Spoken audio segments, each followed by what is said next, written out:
The headlines on Sky News with Chloe Potter. Safety tests are taking place on all of Cumbria's 1,800 bridges to make sure they've not been damaged by the floods. 4 have been swept away, including one that killed a policeman, and another, Carver Bridge near Workington, has dropped by around a foot. The region suffered the heaviest rainfall on record, with more bad weather expected.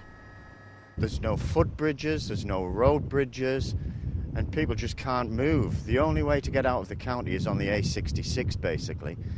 We're 40 miles from the nearest motorway to start with, so we don't have particularly good roads. This is just going to make it even worse. Specialist search teams are trying to find a woman who's thought to have been swept into a river in South Wales. Witnesses say she was carried away by the River Usk in Brecon at around 7 o'clock last night. Helicopters and dog handlers have just resumed their search after it was called off last night due to bad weather. A teenager's been charged with the murder of a woman who was beaten, mutilated and left to die in the street. Mother of 2, Geeta Ulak, was found with severe head injuries in Greenford in northwest London on Monday. Her hand had also been cut off. Sher Singh, who's 18 and from Southall, is due in court tomorrow.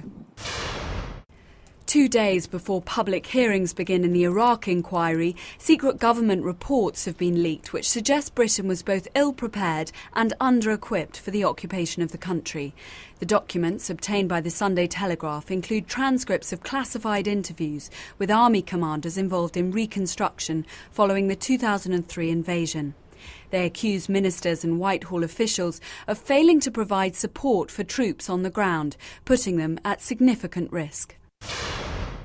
Gordon Brown and David Cameron have apologised over accusations they competed for photo opportunities at a Remembrance Day service attended by the Queen.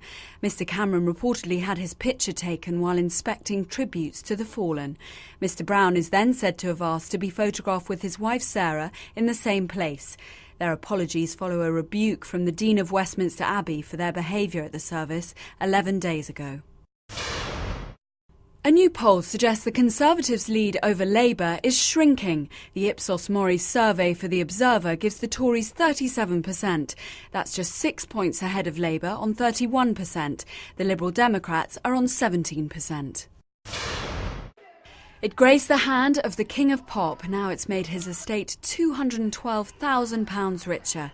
That's what Michael Jackson's famous white glove fetched at an auction of pop memorabilia in New York. It was worn by Jackson when he first staged his famous moonwalk dance on a television special in 1983.